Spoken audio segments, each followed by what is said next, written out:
pertama dari Vincent dan Rocky.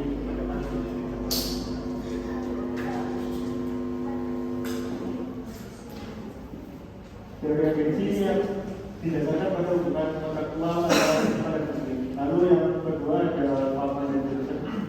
Teori agensi membahas bagaimana principal dapat membaca perilaku agen.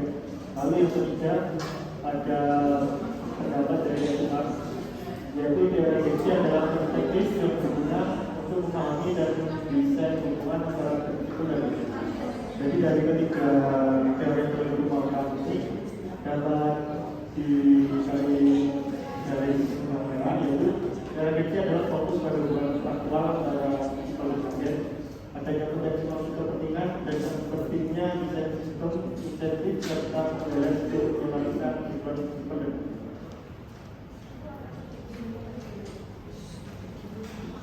berikutnya ada hubungan keagenan yang sempat disinggung di kelompok sebelumnya tadi.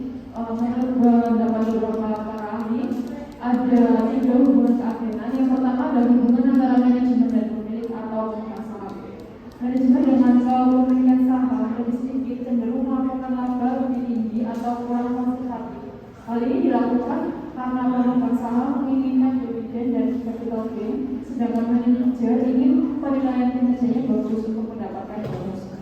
Jika manajer memiliki kepemilikan yang lebih banyak, mereka cenderung melaporkan laba lebih konservatif untuk membuat besar perusahaan. Yang kedua ada hubungan antara manajemen dan kreditor. Manajemen cenderung melaporkan laba lebih tinggi untuk meningkatkan kepercayaan kreditor terhadap kemampuan perusahaan untuk melunasi hutangnya. Yang ketiga ada hubungan antara manajemen dan pemerintah. Manajemen melaporkan laba secara konservatif untuk menghindari pengawasan ketat dari pemerintah dan pihak berkepentingan lainnya. Perusahaan besar harus memenuhi standar pelayanan publik yang lebih baik dan membayar pajak lebih tinggi. Berikutnya ada agensi problem dalam hubungan keagenan. Konflik kepentingan antara prinsipal dan agen dapat menyebabkan berbagai masalah. Antara lain yang pertama ada moral hazard. Agen mengambil resiko lebih besar karena tidak menanggung seluruh konsekuensi resiko tersebut. Kemudian yang kedua ada exclusion. Prinsipal kurang memiliki informasi lengkap tentang agen sehingga agen dapat memanfaatkan keadaan ini. Yang ketiga ada variety. Agen tidak bekerja dengan maksimal karena kurangnya insentif untuk motivasi bekerja keras. Berikutnya ada biaya keagenan atau agency cost. Adanya masalah keagenan yang disebutkan sebelumnya menimbulkan biaya keagenan. Menurut Jason, terdiri dari yang pertama ada the monitoring expenditures by the principal. Biaya yang dikeluarkan dengan tujuan mengendalikan dan mengontrol perilaku agen melalui pembatasan anggaran dan kebijakan kompensasi. Kemudian yang kedua ada the bonding expenditures by the agent. Biaya yang dikeluarkan oleh agen untuk menjamin bahwa tindakan agen tidak merugikan prinsipal. Dan terakhir ada the residual loss. Selisih biaya yang dikeluarkan oleh prinsipal untuk mengawasi kinerja agen. Hal ini dilakukan untuk mengurangi risiko dan kerugian yang timbul dari tindakan agen yang tidak diawasi dengan baik.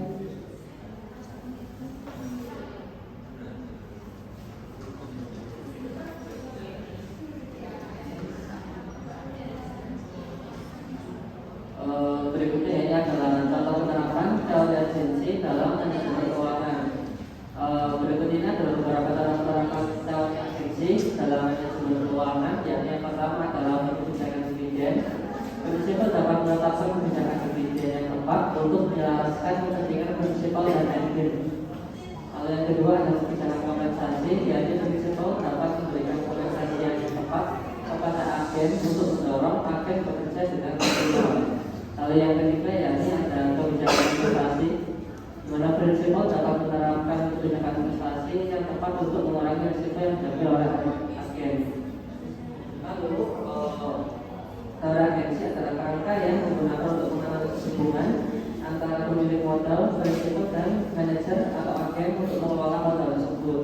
Dalam konteks manajemen keuangan, teori agensi dapat diterapkan dalam berbagai cara, yakni seperti insentif dan pengawasan manajer, transportasi dan pelaporan keuangan, struktur modal dan resiko kebijakan dividen, dan juga untuk akuisisi dalam pembangunan.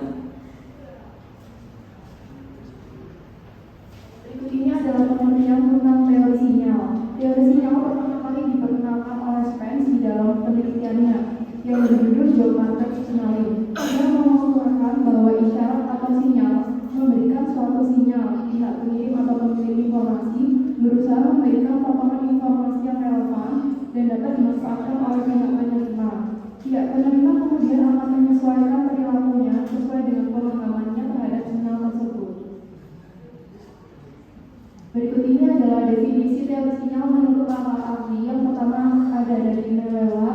Teori sinyal akan menunjukkan bahwa perusahaan akan memberikan sinyal melalui tindakan dan komunikasi. Perusahaan mengadopsi sinyal-sinyal untuk mengungkapkan informasi yang tersembunyi kepada para investor.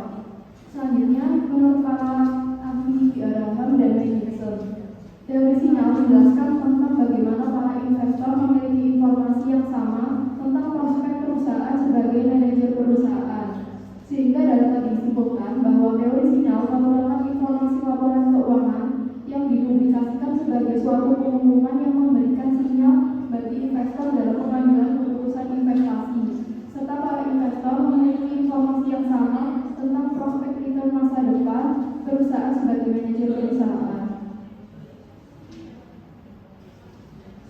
Berikutnya ada informasi dalam teori sinyal.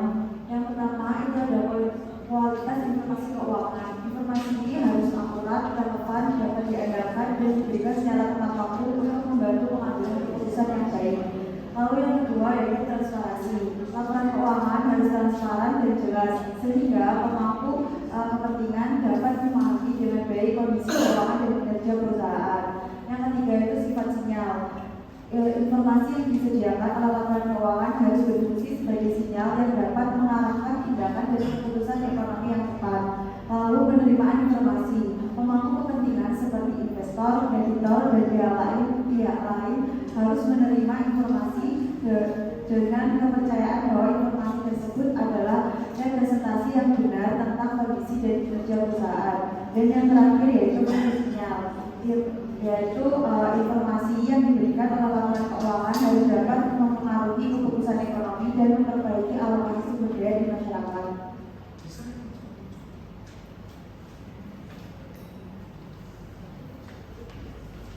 Berikutnya yaitu kelebihan dan kelemahan signaling teori.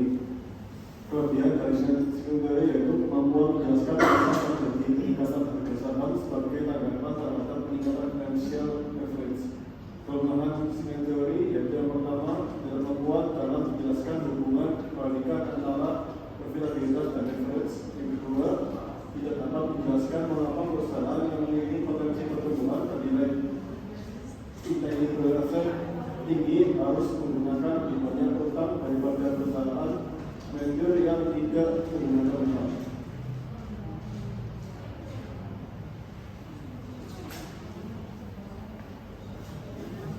Ini adalah contoh hubungan signaling teori dengan hasil keuangan. Yang pertama adalah hubungan antara teori sinyal dengan likuiditas, yaitu jika likuiditas perusahaan baik, maka menunjukkan bahwa perusahaan mampu untuk melunasi kewajiban jangka pendeknya dengan baik dan dapat dijadikan sinyal bagi manajemen untuk menarik minat para investor untuk mengamalkan modelnya ke perusahaan tersebut.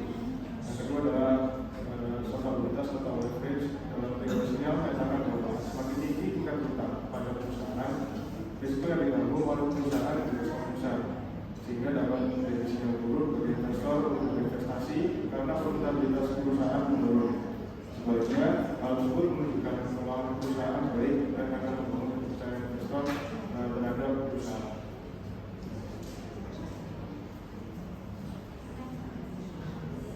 Sekian dari kami. Apabila ada